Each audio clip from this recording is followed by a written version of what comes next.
Soul Streaming Entry 17. Befriending the In-Between. A living, breathing, audio, and written experience by Sim. There is a space I found myself in lately that doesn't have a label. Some people call it the liminal space, the in-between, the moment where the identities that once felt solid no longer stick. But the next version of life hasn't revealed itself yet either. It's strange, because nothing is technically wrong. I'm not sad, I'm not broken, I'm not in crisis. There are simply a lot of unanswered questions floating in the air with nowhere to land yet. Old interests don't excite me the same way. Even the things that used to feel spiritually aligned don't quite resonate anymore. It's like the Velcro that once held certain identities in place has quietly lost its grip. What this season has looked like for me is less doing and more processing. Some days, that means sitting on the porch, listening to the rain, while my mind wanders through thoughts that don't fully form. Some days, it means washing my bed sheets, staring at myself in the mirror, and asking a very honest question. Is anything actually wrong? And the answer is usually no. Confusion is there, but confusion doesn't have to mean something is broken. Sometimes it simply means the old map no longer applies and the next part of the path hasn't revealed itself yet. And as I befriend this in between, I realize it's less about rushing to the next chapter and more about letting each moment of uncertainty speak for itself. Over the last week, I've been noticing this feeling more and more clearly. And oddly enough, it was a Disney movie that helped me see it. Yesterday, I felt inspired to rewatch Soul, the Disney movie Soul. And I'm really glad that I did because it helped me process something I've been feeling lately and helped me to lean more into the stage of life I'm currently in, the in between. That was the theme I kept noticing across the movies I watched. Even if the movies weren't saying it directly, that's the message I received. Hidden messages. Maybe it's perception. Maybe everyone receives something different. But for me, the lesson that kept revealing itself was about learning how to see myself more clearly during the in between phases of life. And honestly, I don't feel like the in between is talked about enough, yet we're in it all the time. Some in between phases are short, they pass quickly, but others feel like time itself pauses. And that's how mine feel. Whenever I enter an in between phase, it feels like time stops. Not because I'm going backwards, but because I haven't yet arrived to what I can feel inside of me brewing. Remembering how I moved through the last in between. Last night I had trouble sleeping. I'm currently on a cleanse, and my body was exhausted, but my mind just wouldn't shut down. My eyes were tired, my body was tired, but sleep just wouldn't come. So I laid there in the dark for hours, before eventually taking a sleeping pill just to finally drift off. And during moments like that, I often feel called to revisit my old soul streaming entries. Because when I write them, I'm not just writing them for whoever might read them someday. I write them for future versions of myself, so that when I need guidance the most, I can return to my own words and listen. Last night, the entry that called me back was the one I recorded during the last major in-between phase of my life, back between March and May of last year, when I was selling my home. And I had absolutely no idea where I was going next. I just knew it was time to let go. Listening back to that version of me was powerful, because there are no coincidences in my reality. To hear my own voice speaking life into myself during that time reminded me of something important. My inspiration came from me. The voice that lifted me up came from me. And if I carried myself through that in-between phase, then I will move through this one too. When identity stops sticking. What I realized this time is that my in-between phases feel like portals. The moment I step into them, time slows down. And inside those portals, I move through different dimensions of myself. Different layers rise to the surface. Different truths reveal themselves. And each time I enter one of these phases, it feels a little different. This time, it feels almost like being suspended in space, floating, like nothing in the world was really attaching itself to me anymore. And I know that might sound strange, but the closest way I can explain it is that I felt dead inside. Not in a depressing way, though. Not in a way where I didn't want to be here, but in a way where none of the old versions of me fit anymore. None of the old ways of perceiving life resonated anymore.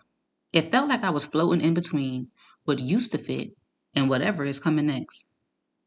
Nothing scratched the itch. Not food, not going out, not readings, not even relationships around me. Nothing. And at first, I believe I internalized it. I thought, how could I have done all this work just to end up right back in another in between phase? But now I see it differently. In between phases are rest stop portals. They give us the space to fully embody everything we've integrated from the previous version of ourselves, while preparing us for what we're about to step into next. And this time around, life completely stopped me in my tracks. I didn't want to rush anywhere. I didn't want to book another country. I didn't want to jump into another project. I just wanted to be, to simply exist without any attachments. And what surprised me the most was how little identity mattered during this phase. My name didn't matter. My roles didn't matter. Labels didn't matter. None of the identities I've worn throughout life felt relevant in that moment. And it left me asking myself, what am I supposed to learn here? What is this phase trying to show me? And the answer that kept echoing back was simple. Our first job in this human experience is simply to be. Before we attach meaning to what we do, before we define ourselves by where we're going, before we label ourselves by who we are, there is just being.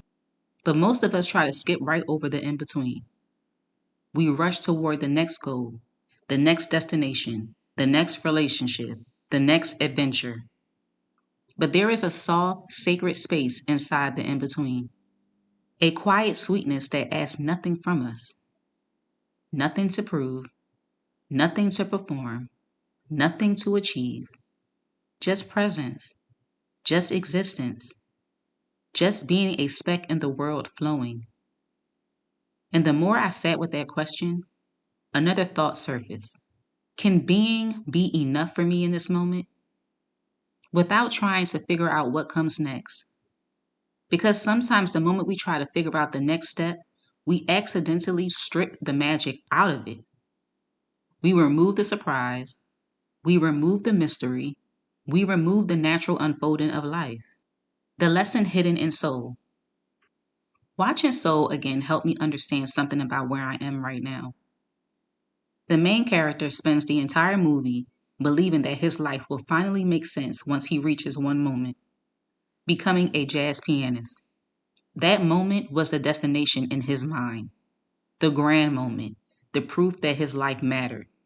And eventually, after going through his own in-between phase, he makes it back to earth and the moment happens. He performs, the music is beautiful, everyone around him celebrates, but when he leaves the club that night, he feels empty because the grand moment he spent his whole life chasing didn't actually give him what he thought he would get. And that scene hit me deeply because I've had my own versions of chasing those grand moments. There were times in my life when I truly believed happiness lived inside those glittering milestones, the big moves, the bold decisions, the moments that looked like proof that my life was moving forward.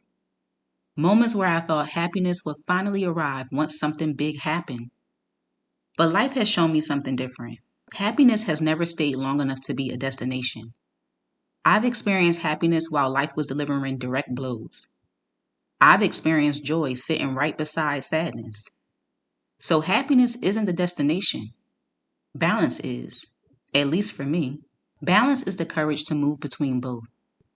The bravery to feel joy and sorrow without believing one cancels the other out. Right now, balance looks like letting life be what it is without trying to force it into one emotion or another. Some days I feel peace. Some days I feel uncertainty. And both are allowed to exist without me trying to fix them. And the movie showed me something else that resonated with me too. There was another soul who believed she couldn't come to Earth because she didn't have a spark. She thought she needed some grand purpose before she was allowed to live. But the realization she eventually had was that the spark wasn't a mission. It was simply the willingness to experience life, to taste food, to feel the sun, to walk, to laugh, to exist. And that realization mirrored exactly where I am right now. Because in this phase of my life, nothing grand could satisfy me. Not another big move, not another project, not another dramatic shift. And at first, my ego wanted to make sense of that. It wanted to lean back into old ways of measuring progress, old ways of identifying success, old ways of chasing something just to feel movement. But the truth is, I couldn't even return to those ways if I wanted to. They simply don't resonate anymore. It would feel like trying to insert someone else's DNA into my body and pretending it belongs there. It doesn't. Those identities serve their purpose, but they no longer fit the version of me that exists today. And that's when I realized something about these in between phases. They aren't empty, they're not wasted time.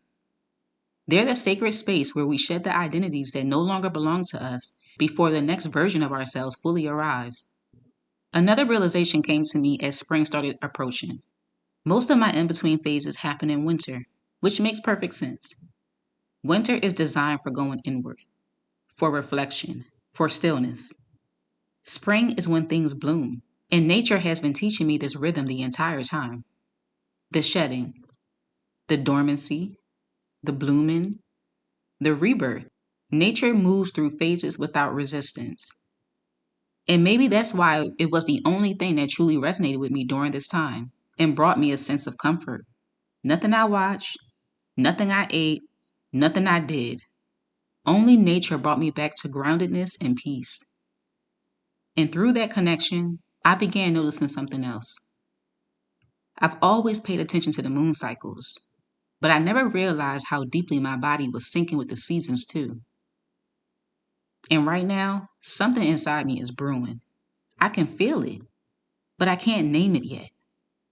And in the past, whenever I felt that sensation, I would immediately try to shake something up, start something, create something, move something. But this time I didn't. I had ideas written down, projects waiting, but none of them could hold my full attention. Nothing lit the spark that says it's time. And that can be uncomfortable because it makes you wonder what the hell you're supposed to do now. But maybe the answer is simple. Just be. Just be here. Just be present. Just be still long enough for the guidance to arrive. Learning how to befriend the in-between. This led me to ask a deeper question. What does it actually mean to befriend the in-between? Because it's easy to say those words. It's a lot harder to live them. For me, befriending the in-between has looked like treating the different versions of myself like children who come to visit. Not children that I need to fix. Not children that I need to silence. But children that deserve to be acknowledged. Different versions of me come forward during these portal moments. And I know they will always be connected to me throughout this life. But not every season requires them to lead. So when they show up, I allow myself to sit with them. I observe them. I listen to them. But I don't feel the need to change them. Because every version of me served a purpose in helping me become who I am today. Integration is the real work. And integration doesn't happen through force. It happens through patience, through presence, through allowing the parts of ourselves that once protected us to simply exist without shame. And if I'm being completely honest, this phase hasn't been without moments of fear. There are still unknown variables moving around in my reality right now. Places shifting, finances changing, the next step not fully revealed yet. And I would be lying if I said that doesn't stir something inside me sometimes. But instead of pretending those feelings aren't there, I've learned to meet them with awareness. One of the most helpful things I've done during this in-between phase is allow myself to name the fear instead of burying it. The second thing I've learned is to remember my own evidence. When I look back over my life, I can clearly see moments where things didn't make sense at first. Plans changed, doors closed, Detours appeared that I never expected, and yet somehow those detours always led me exactly where I needed to be. And the third thing I've learned is to choose trust even when certainty hasn't arrived yet. Acknowledging the fear, remembering the evidence, and choosing to trust the unfolding anyway. Because sometimes the most powerful thing we can do in the in between isn't to force clarity, it's simply to stay present long enough for clarity to arrive on its own. And before I close this entry, there's something else I can't ignore. As I've been piecing together these moments of my life, especially in this in between phase, I've realized how deeply grateful I am for something I never expected to appreciate: my zero capacity to do too much right now. In another season of my life, this kind of stillness might have made me feel stuck. But now I see it as protection. Protections from detours that are no longer meant for me. Protection from burnout. Protection from repeating cycles I've already outgrown. So instead of fighting it, I'm choosing to relax into it, to let life breathe, to allow life to present itself to me instead of forcing my way into the next chapter. Moments like these feel like epiphanies. They feel like a form of spiritual wealth that is far more valuable than anything I could physically obtain in this world. Because somewhere along this journey, I stumbled upon a different kind of worth, one that money simply can't buy. My legacy thread. For a long time, I thought life was measured by the moments that looked big from the outside. The milestones, the bold decisions, the moments that felt like proof that something meaningful had happened. But the longer I've lived, the more I've realized that life is not built on those moments alone. Life unfolds through seasons. There are seasons of movement and expansion, and there are seasons that look quiet from the outside but are doing important work within us. The in-between phases are often misunderstood because they don't look like progress. There are no announcements, no visible milestones, no clear direction yet. But those spaces are not empty. They are the pauses where we integrate who we have been, release what no longer belongs to us, and make room for the next version of ourselves to arrive. Stillness is not failure. Sometimes stillness is the moment life gives us so we don't run ahead of our own growth. And sometimes the quiet seasons are the very ones that protect us from becoming something we were never meant to be. And sometimes the quiet seasons are the very ones that protect us from becoming something we were never meant to be. A whisper for you. If life feels unusually still right now, be gentle with yourself. Sometimes the most important shifts happen in the moments that look like nothing is happening at all. You may be standing in the quiet space between chapters, where one version of your life has finished and the next is still taking shape. Nothing here needs to be rushed. Let this moment be what it is. Here are your journal prompts for this entry. Number 1. What fears am I currently avoiding naming during my own in-between phase? Number 2. What past experiences remind me that uncertainty can still lead to alignment? Number 3. What identities might I be releasing right now that no longer fit who I'm becoming? Number 4. Where in my life might stillness actually be protecting me rather than holding me back? Number 5. What would trust in the unfolding look like for me today? Thank you for witnessing this soul stream. Replay it or reread it whenever you need to come back home to yourself. Until next time, stay soft, stay true, and keep streaming your soul your way. Love, Sim.